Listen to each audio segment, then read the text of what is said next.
we recorded our show last week. So this has been out for a while. So this is probably the last time we'll talk about Abreu till opening day, because TA said, they're done talking about him. I'm going to be, off the José Abreu horse as well. But he came out with an interview with the Astros, and it was a guy from the Chicago Sun-Times. They were asking him about his time with the White Sox and how it differs basically to his time with the Astros. And he essentially said the White Sox were not a family last year, and he felt disrespected in Chicago. And that's one of the reasons he's like, well, eventually it's time for a change. So a lot of people took those comments and were like, well, it shows he wasn't a leader and times got tough and he bailed. And this is a lot. Like, it wasn't just like a one-off thing. There's some people, and like a lot of people on Twitter that I consider like pretty smart baseball people at one point. And you see, it was an overwhelming majority that's going through. And I know Twitter doesn't make up all the fan base, but like, honestly, as a José Abreu fan and a White Sox fan in general, it sat the wrong way. It kind of pissed me off. And I'll go through both of these things because I think both are blatantly false. One, quitting on the White Sox, and two, not being a leader. We'll go with the leader one first. I think for starters, was he a vocal guy in the clubhouse? The one giving up to get a speech? No, absolutely not. Right. So that is fair. He wasn't the big rah-rah guy giving a speech. But I think leading by example counts or something, especially when you consider how long he was there. And everyone that's ever played with him, like the coaches, like all three managers, you talk to him, he's always the first one in, hardest working guy in the room, universally respected by everyone in the clubhouse. So I think that's got to count for something. If you're setting a good example, which there hasn't been a lot of them in the White Sox clubhouse, Todd Frazier and Adam LaRoche, that whole thing, we got to, it's good to have a guy that sets a good example. That's number one. Two, he's there all the time. And in NBA, in an era with like Yohan Moncadas and load management of the world, the guy played nearly every game. He's playing hurt. Like, that's got to count for something as well. So you can't accuse him for quitting on the team either, because he'd been there through 9 years. He was there through that whole bullshit in like 2017 when the clubhouse was an absolute disaster. He was there when they were one of the worst teams in the American League Central for years through that rebuild. He was there through thick and thin. So he didn't quit doing like any of those. And even when he wanted to say, he said, I would sign myself. I'll come out and re-sign myself. And the White Sox front office is like, well, we might not, we might or may not. So I can see where he felt disrespect. It wasn't until Jerry Reinsdorf stepped in that he was brought back. So there's a good chance they're going to let him go. So he felt disrespected. He'd been there for 9 years. He set a perfect example. Never said anything wrong in the media. Never said, you never hear a negative fan interaction. Like, he was a class act guy. So I think leading by example's got to count for something. And the quitting on the White Sox is total bullshit, because he was there 9 years. He played almost every game. He put up with a lot of their crap, and he could see the writing on the wall. He's a smart guy. He saw they drafted his replacement. They saw how poorly he was playing in right field. Like, I cannot fault the guy for leaving. I think both of those are completely bogus for a guy that had done everything he could for this team. Like, I think it's ridiculous and quite frankly, a little disrespectful. I am in 100% agreement with you, young Mitchell.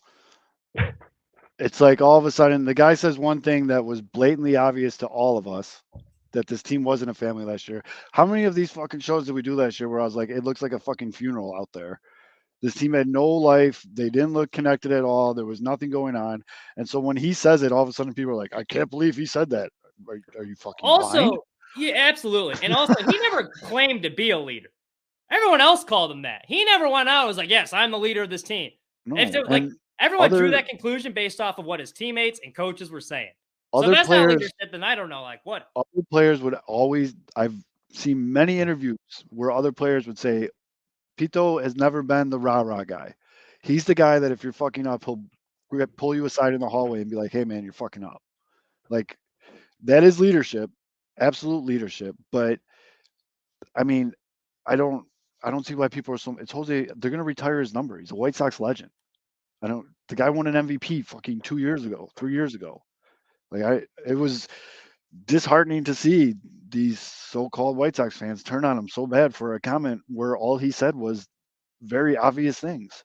Yeah, he said something we were all thinking. And, like, you look at all the stuff he went through with the White Sox.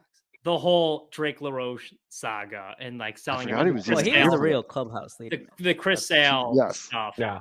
Go through all that. Robin Ventura almost quit during spring training the 1 year. Then he has to go through Yolmer Sanchez running around dumping liquids on everyone when they're winning 63 games a year. So he's dealing with that. Then he has to deal with the front office going like, yeah, I don't know if we really want to bring him back after producing 100 RBIs and 30 home run seasons all this time. And then Jerry has to step in. So, of course, he's going to feel a little disrespected. Then he has to bring in deal with the manager that was brought in that had like DUIs before he was hired, forgetting rules and scolding Yerman Mercedes, and then that absolute disaster of a clubhouse. So, like, yeah, I could see where he'd be like, I kind of want to go to greener pastures after putting up with 9 years of this shit and not saying anything. That's all I'm going to say about it. I love it. No, I mean, I really don't have too much to add. Perfect. No notes. I mean, I think that's a great way to put it. I think the best way I can describe from some of the negative reaction towards José Abreu from some White Sox fans is like hurt people. Yes. White Sox fans just been. Ooh, that was deep, although. Wow. Fuck. I mean, I've heard that many times before. Put that on. Yes, credit that to me and only me. They've just been through the ringer, especially like the past, whatever it was, 18 months, especially the 2022 season. And like what he said in terms of like being disrespected like by the team, like that just like completely reminded me of like some of the stuff like Wilson Contreras ever since he signed with the Cardinals. It's been like every single time, like, yeah, is it a little overboard? Maybe, but like it is a guy who has spent Abreu came over from Cuba, but like you spent your entire MLB career with one team. Mm-hmm. You've been through a lot. You've been successful. Contreras and Abreu at different stages. Hurt people. But it's like with Abreu, like the story came out, like the White Sox were kind of iffy on re-signing him. The only reason he was re-signed, it seems like, is because Ryan Storff stepped in. Like with Contreras, they made him the 1 or 2 contract offers back in like 2018. And then after that, it was nothing for 5 years. So like, yeah, these guys are going to feel disrespectful. I have no idea why. Like they're human. How would you feel? Yeah.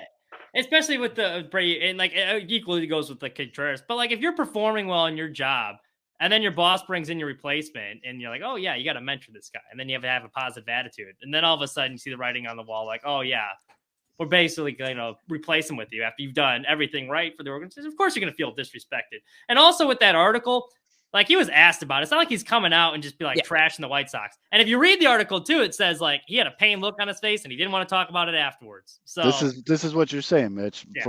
The disrespect is the shitty ass roster they put around the dude for almost 9 years. And he still said, I wanted to be a White Sox. That was the other part. So he comes over, signs from Cuba to the White Sox. I mean, he got paid. So like, it's not like he wasn't playing for free, but he gets paid. There's expectations like, all right, I'm, big city, we should have some sort of expectations to win.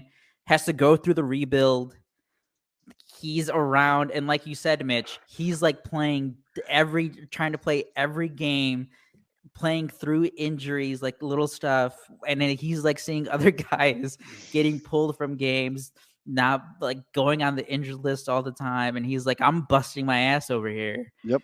And I'm like struggling to get re-signed. The cherry on top's got to be, you finally feel like this team is turning around and you can make a run. You had a disappointing exit in the playoffs, and then they hire a fucking 107-year-old manager, and you're just like, what the fuck, guys? Like, what? Come on. Like, what are you doing to me?